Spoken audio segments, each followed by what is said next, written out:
Oh, 'di ba si Krishna naman oh, nagpasaway pa rin talaga sabi. Nagtawa na lang. Gagi talaga. Kulit talaga 'tong si Krishna eh. Magandang araw sa inyong lahat mga kaalagad. Ayun, sa wakas meron ng upload ang ating Krishna Mahusay. May simple pala silang handa kahapon sa Father's Day, no? So happy Father's Day ulit sa papa ni Krishna. At sa mga asawa nyo din dyan mga kaalagad, happy Father's Day sa kanila. So hindi pa sa akin kasi wala pa akong anak, no? So nag-upload na si Krishna sa wakas. Hindi ko in-expect mga kaalagad na meron pala silang handa kahapon. Kasi in-stock ko kahapon, wala kasi silang upload sa YouTube kahapon, kaya in-stock ko yung Facebook ni Inday Ugdot at Facebook din ni Krishna. Wala din silang upload, pero si Inday Ugdot nag-post po sa kanyang Facebook ng larawan ng kanilang ama at nag-caption po siya ng Happy Father's Day. Binati po niya ito at i-share lang ni Krishna yung post ni Inday Ugdot at binati rin niya yung papa niya ng Happy Father's Day. So inisip ko talaga na siguro wala silang handa para sa Father's Day, no, para sa papa nila. Pero meron pala na late upload lang. So kanina lang ito na-upload ni Chris na 1 hour ago. Ayan, may nasa caption pa nga late upload. So tara, hindi ko pa ito napanood mga kalagad ha. Nagre-react kasi ako on the spot, hindi yung tinapos ko muna yung video tapos panoorin ulit at magpakunwari akong hindi ko pa napanood. So hindi ko pa talaga ito napanood. Nalaman ko lang na may hinanda sila, nakabase lang sa thumbnail ni Krishna. Pinakita kasi ni Krishna na may handa sila doon sa kanyang thumbnail dito sa video na ito mga kalagad. So tara mga kalagad, samahan niyo ako i-react on the spot itong video na at alamin natin kung ano yung mga hinanda ni Krishna para sa kanyang papa.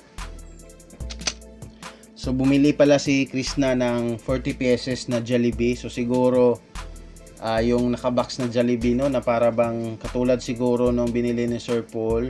Pag birthday ni Sir Paul, bumili din siya ng napakaraming Jollibee na pinamigay sa mga batang katutubo. Kita nyo doon sa Facebook post ni Sapugong Biyahero na page ni Sir Paul.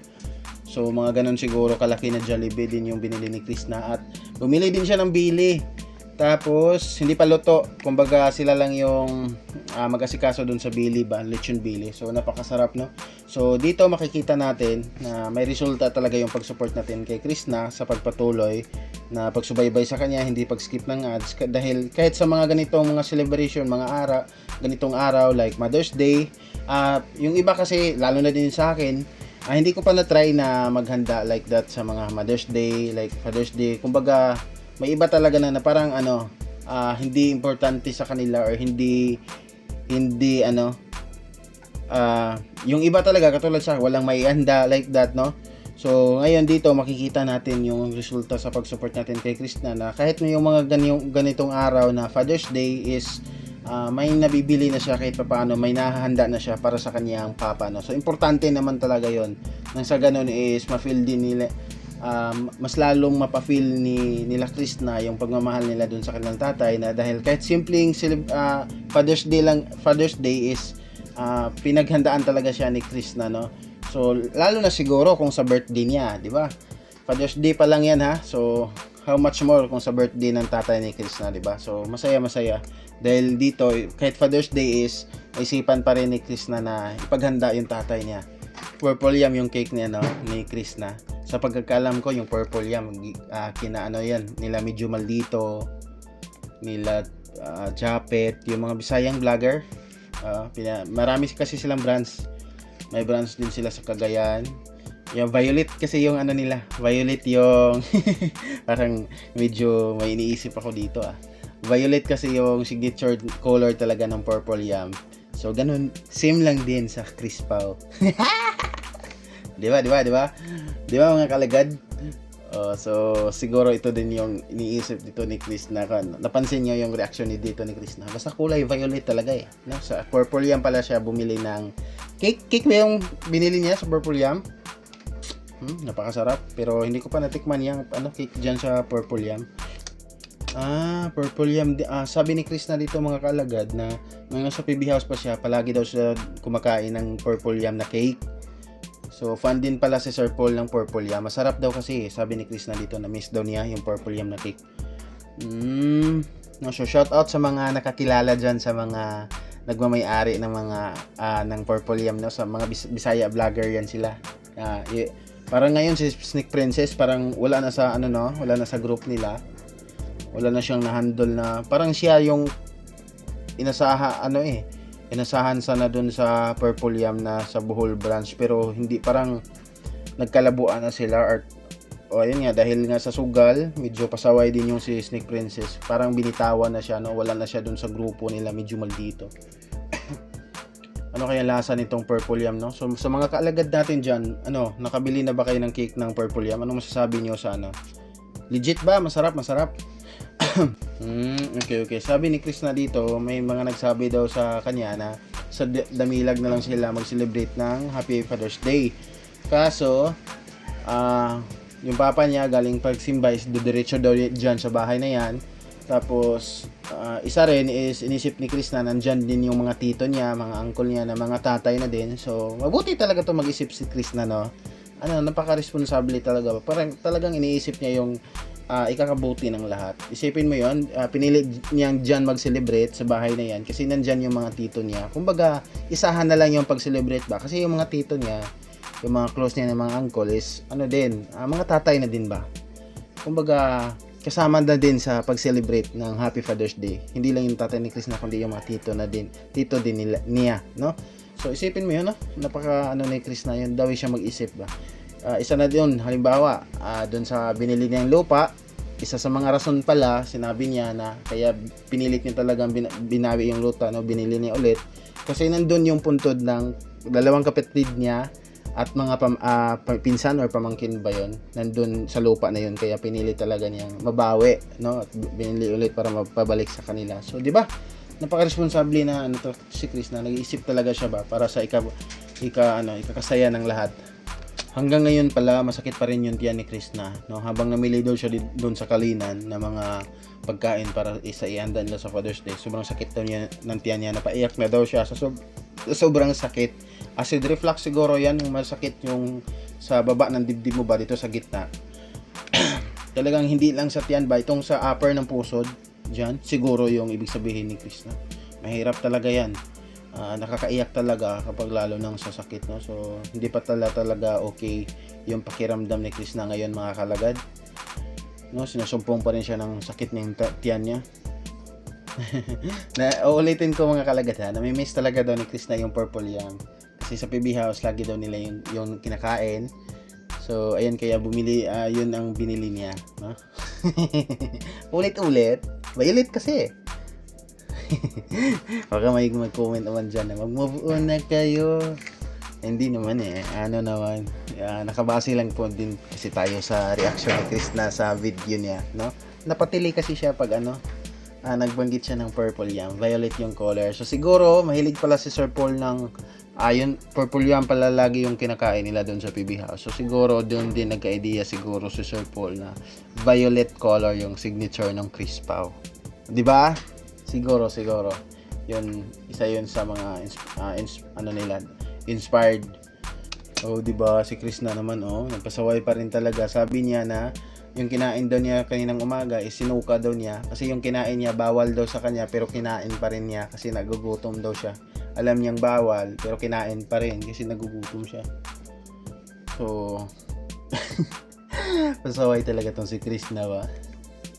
Aware naman siya na bawal sa kanya, pero sa bagay hindi naman talaga maiiwasan yan, at hindi lang si Chris na yung mga nakagawa ng ganyan talaga na hindi mapigilan yung sarili ba. Iwan ko ba? Nasa bawal daw kasi yung masarap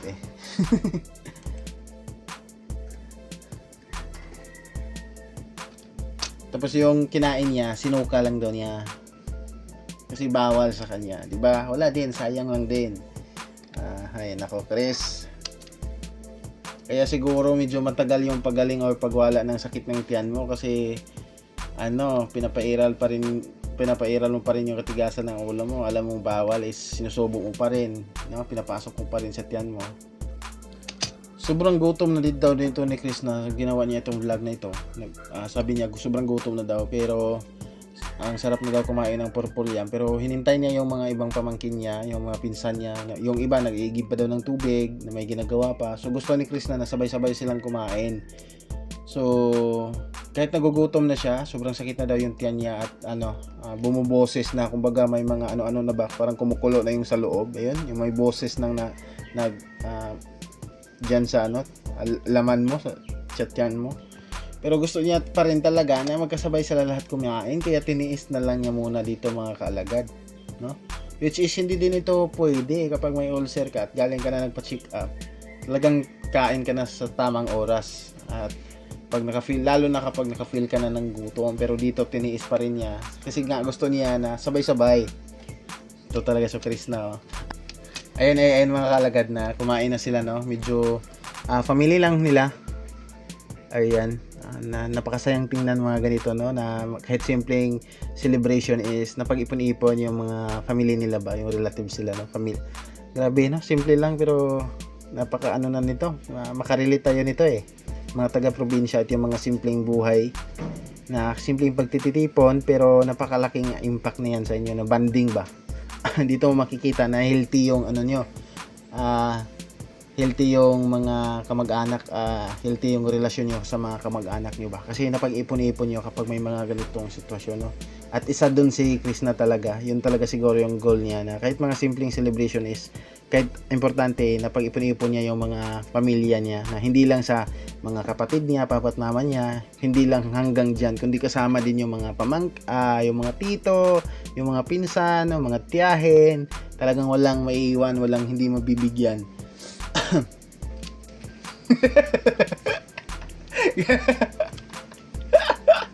Pwede na mag-advertise si Sarah. Magaling umakting. Napakasarap daw ng purple yan. Dito ni Krishna, guys, no, isa din sa nag-celebrate siya ng Father's Day. Pinahain ni Krishna sa camera. Ngiti lang yung tito ni Krishna. Loko talaga to si Krishna eh. Kaya hindi talaga, kapag nanood ako ng vlog ni Krishna mga kalagad, hindi talaga nawawala yung moment na matatawa ako kasi alam niyo naman si Krishna. Kahit yung lola niya pinagano lang niya binibiro niya minsan.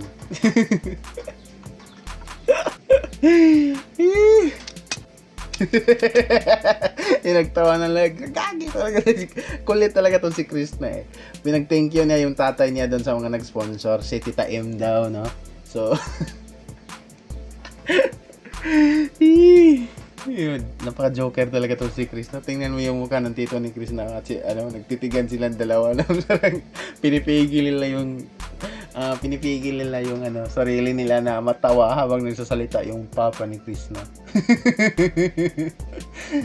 Yung papa naman ni Krishna nagtry na magseryoso kasi nga salamatan daw yung mga nag-sponsor. Pangit naman kung tatawa din yung tatay habang nagsasalita, di ba? Nawawala tuloy yung papa ni Krishna. Hindi tuloy siya maka diretso ng salita. Di ba? Yun yung sinabi ko kanina mga kalagad. Kahit ngayon ako din dito, normal din lang din yun sa amin yung mga hindi pa namin na-try na maghanda ng para sa Father's Day, no, para sa papa namin kapag Father's Day. So dito nga si Chris sabi niya na noon yung wala pa siyang pera, wala pang mga nag-sponsor is normal day lang sa kanila, binabati nila kapag Father's Day, binabati na lang nila yung papa niya ng Father's Day at minsan hindi pa nakalimutan nila, no. So hindi lahat ng Father's Day is nag-greet nila yung tatay niya, nakalimutan lang kasi kumbaga wala lang sa kanila ba, importante tuloy sa hamon ng buhay, busy sa trabaho. So ngayon na may pera na, so ito isa sa mga resulta ng pag-support natin kay Krishna mga kalagad. So kahit pa paano yung mga ganitong araw is may na titipon-tipon yung ni Krishna yung pamilya niya at may naiihanda siya para sa kanyang tatay, tito niya, no, yung mga mga papa na ba sa nila, sa angka nila.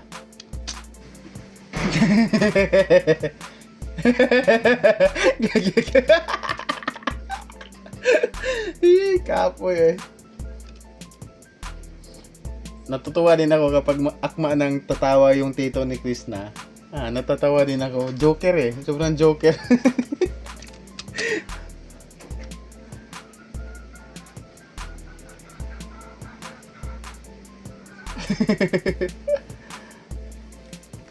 salamat pala kay Tita M, nag-sponsor sa celebration ng Father's Day, no, nila Krishna. So ito daw si Tita M nagsabi na i-celebrate nila yung Father's Day, para sa papa ni Krishna at sa tito niya, yung mga ama sa kanilang pamilya. So maraming salamat Tita M, no. So ayun, nagpasalamat dito si Krishna, no. So pinaintindi din niya natin mga kalagad kung bakit wala pa siyang upload, no, ng mga ilang araw. At ayun, may trapal sila kasi magluluto pa sila ng lechon bili. Kumbaga yung lechon bili pa lang nabili nila is yung panghapunan daw.